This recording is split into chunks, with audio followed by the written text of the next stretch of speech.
Hello everyone, welcome back to my YouTube channel. दोस्तों, स्वागत करता हूं इस वीडियो में। तो फ्रेंड्स, आज इस वीडियो में बताने वाले हैं इंडियन कोस्ट गार्ड सैलरी के बारे में।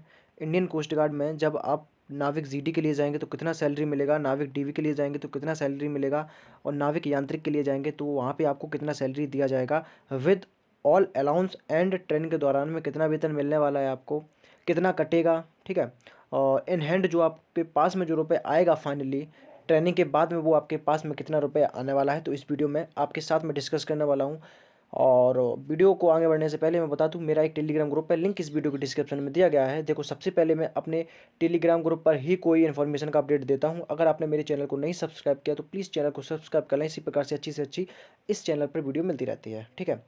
तो मैं बता दूं कि इंडियन कोस्ट गार्ड सैलरी के बारे में। तो ये सैलरी जो है, मैंने इसके ऑफिशियली वेबसाइट से देखा है और उसके अनुसार ही मैं इस वीडियो को बना रहा हूँ। तो ये मत सोचिएगा कि अपने मन से मैंने वीडियो बना दिया है, अपने मन से कुछ सब कुछ उसमें टाइप कर लिया है, ऐसा कुछ नहीं है। तो जो कुछ भी है वो सब ऑफिशियली है। ठीक है। ऑफिशियल के अनुसार ही मैंने सब कुछ आपको बताया है।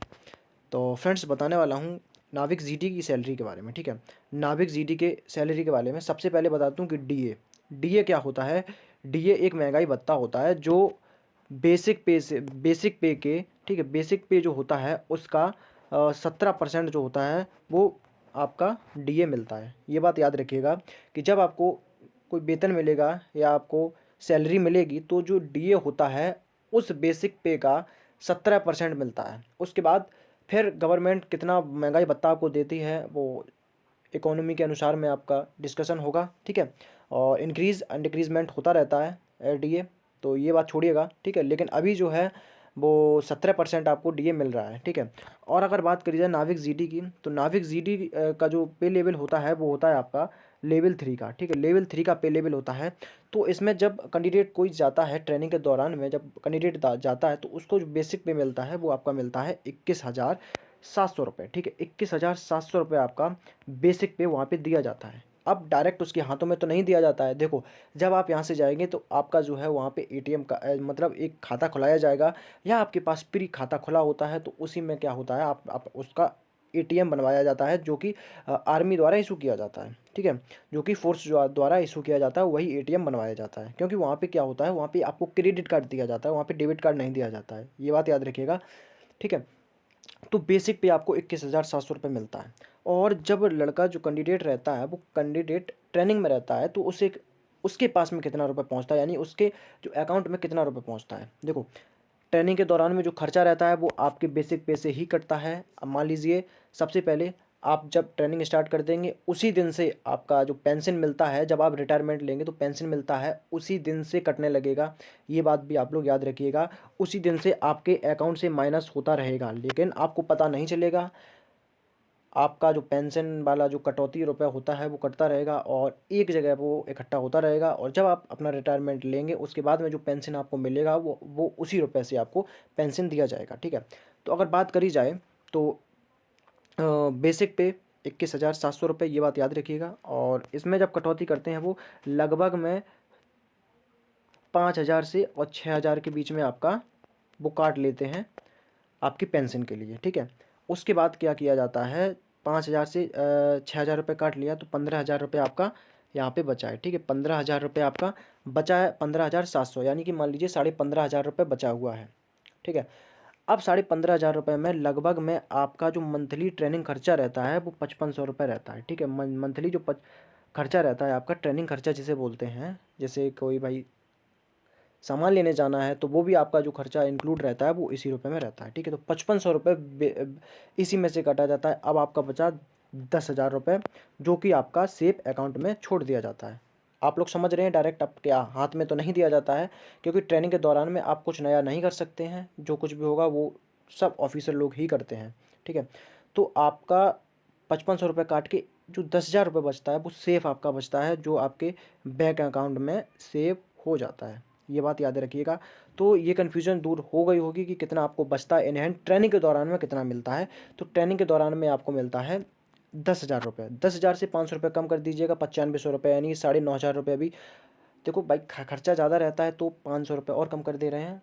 एक औसत ले रहे, एवरेज ले रहे हैं कि इतना खर्चा हो जाता है, और वास्तव में इतना ही खर्चा रहता है। तो 9500 रुपये आपका ट्रेनिंग के दौरान में बचता है और वो आपका इकट्ठा होता रहता है। ट्रेनिंग लगभग में अगर बात करी जाए तो 18 महीने की ट्रेनिंग रहती है आपकी, ठीक है। फिर अदर एलोवेंस में टीए का मतलब होता है ट्रांसपोर्ट एलोवेंस, ठीक है। आप लोग ये समझिएगा ट्रांसपोर्ट एलोवेंस क्या होता है।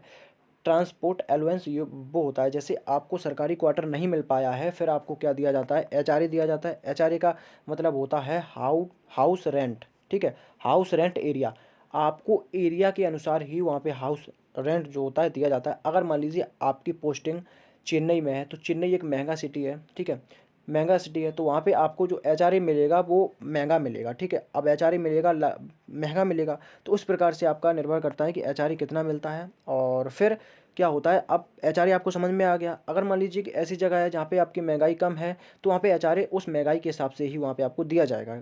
कोई फिक्स एचआरए वहाँ पे नहीं है, ठीक है।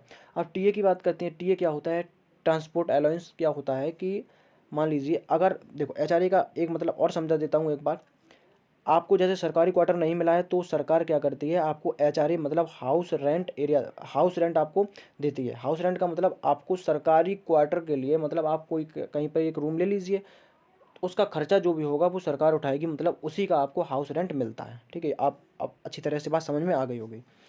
अब क्या होता है कि कैंडिडेट दूर रहता है अपनी पोस्टिंग एरिया से, तो पोस्टिंग एरिया से और आपके घर तक, यानी कि जहाँ पे आपने रूम लिया है वहाँ से आने जाने का खर्चा भी आपका सरकार देगी। ये बात याद रखिएगा, उसी को हम क्या बोलते हैं, टीए बोलते हैं। जो कुछ भी आपको समझा देता हूँ, अगर कोई भी कन्फ्यूज़न बचे कमेंट बॉक्स में ज़रूर बताना, मैं आपका कन्फ्यूज़न सॉल्व करने की कोशिश ज़रूर करूँगा, ठीक है। डीए क्या होता है, डीए मैंने बता दिया है, बेसिक पे का 17% आपको मिलता है। फिर वो अनुसार होता वो कितना बजट के अनुसार आपका क्लियर किया जाता है, ये इंक्रीज़ व डिक्रीज़ भी होता रहता है, याद रखिएगा, ठीक है। तो इन हैंड अगर सैलरी की बात करी जाए, तो इन हैंड आपको सैलरी मिलने वाली है 28 से 30 हज़ार रुपये नाविक जीडी के लिए, ठीक है। नाविक जीडी के लिए इन हैंड जो सैलरी मिलने वाली है वो 28 हज़ार से और 30 हज़ार के बीच में मिलने वाली है, वो भी एक्सपेक्टेड, यहाँ पे क्लियर नहीं है। 28 हज़ार से 30 हज़ार, 30 हज़ार से 31 हज़ार भी हो सकती है, और 28 हज़ार से 27 हज़ार भी हो सकती है। तो यहाँ पे कोई क्लियर नहीं है, बस एक एवरेज है, इतना आपको मिलता है, ठीक है। तो नाविक जीडी के लिए जो सैलरी पैकेज है वो आपको समझ में आ गया होगा। अगर नहीं आया है तो कमेंट बॉक्स में ज़रूर कमेंट करना, ठीक है। अब बात करते हैं नाविक जीडी के लिए। तो नाविक जीडी में क्या है, जो कुछ भी है सब कुछ वही है। नाविक जीडी में क्या रहता है, इसे भी पे लेवल 3 का मिलता है, और बेसिक पे 21,700 रुपये जो मैंने बताया है, और डीए आपका 17% लेस हो जाता है। 17% मतलब बेसिक पे का 17% भी आपको मिलता है, ठीक है। और अदर अलायंस में टीए डीए एचआरए जो कि मैंने बता दिया है आपको। इन हैंड सैलरी आपको इसमें भी 28 हज़ार, 28 हज़ार से लेकर 30 हज़ार, यहाँ पे आपका बढ़ भी सकता है, मतलब 31 हज़ार भी हो सकता है, और कम मतलब 27 हज़ार भी हो सकता है। ये बात भी याद रखिएगा, यहाँ पे कोई फिक्स सैलरी नहीं है, जो कि मैं बता रहा हूँ आपको, एक एवरेज है। ये बात फिर से बता देता हूँ, ठीक है। अब बात आती है कि नाविक यांत्रिक के लिए कितनी सैलरी रहने वाली है। तो नाविक यांत्रिक के लिए की जो सैलरी रहती है, वो नाविक जीडी प्लस नाविक डीवी की जो सैलरी होती है उससे ज़्यादा होती है। अब ज़्यादा क्यों होती है कि नाविक जीडी और नाविक डीवी वालों को पे लेवल 3 का वेतन मिलता है, यानी कि पे लेवल 3 की सैलरी मिलती है। पर नाविक यांत्रिक का क्या होता है, नाविक यांत्रिक की जो सैलरी मिलती है वो मिलती है पे लेवल 5 के अनुसार में, ठीक है। पे लेवल 5 के अनुसार में मिलती है। तो क्या, तो जो नाविक यांत्रिक होता है उसकी पोस्ट रहती है बड़ी, ठीक है। तो यहाँ पे आपका बेसिक पे जो मिलता है वो 29,200 रुपये मिलता है, जो कि आपको पता है कि लगभग में 8,000 रुपये ज़्यादा है, ठीक है। 8,000 रुपये ज़्यादा है नाविक जीडी प्लस नाविक डीवी के अनुसार से। इसमें अदर अलाउंस में वो वही कुछ रहता है, जिसमें टीए डीए एचआरए जो कि मैंने बता दिया है। और इन हैंड सैलरी इसकी भी बात करते हैं, तो इन हैंड जो सैलरी रहती है वो आपकी 28 हज़ार से लेकर और 38 हज़ार रुपये रहती है, जो कि नाविक जीडी नाविक डीवी से लगभग में 10 हज़ार रुपये ज़्यादा रहती है, ठीक है। तो ये बात याद रखिएगा। आई होप आपको जो कुछ भी मैंने बताया है वो समझ में आया है, और अगर नहीं आया है तो फ्रेंड्स प्लीज़ आप कमेंट बॉक्स में ज़रूर कमेंट छोड़िएगा। कमेंट बॉक्स इसीलिए बनाया जाता है। और एंड में यही बोलूँगा, आपने यदि मेरे टेलीग्राम ग्रुप को ज्वाइन नहीं किया है तो लिंक इस वीडियो के डिस्क्रिप्शन में मिल जाएगा, आप मेरे टेलीग्राम ग्रुप को ज्वाइन कर लें। और अगर आप मुझसे कॉन्टैक्टली बने रहना चाहते हैं, तो मेरा एक जीमेल आईडी है जो कि मैंने ऑफिशियली लॉन्च कर दी है, जॉइन इंडियन एयरफोर्स क्लासेस के नाम से। अब वो आपको कहाँ मिलेगी, वो आपको मिलेगी या तो आप यूट्यूब के अबाउट सेक्शन में जाएंगे तो वहाँ पे मिल जाएगी, ना तो आप टेलीग्राम के इन्फॉर्मेटिव टैब में मैंने पब्लिश कर दिया है, यानी मैंने मेंशन कर दिया है, तो आप वहाँ से जाके मेरी जीमेल आईडी को कॉपी करके आप मुझे कोई मैसेज कर सकते हैं। ठीक है, तो फ्रेंड्स आई होप आपको वीडियो पसंद आया होगा। और हाँ, जाते जाते ये बोलूँगा कि अगर आप नए हो तो चैनल को जरूर सब्सक्राइब कर देना, और यदि आपने अभी तक लाइक नहीं किया तो फ्रेंड्स लाइक ज़रूर कर देना, क्योंकि लाइक जो रहता है वो मुझे मोटिवेटेड करता है, मैं अच्छी से अच्छी वीडियो बनाने की कोशिश करता हूँ। तो फ्रेंड्स जय हिंद, जय भारत, वंदे मातरम।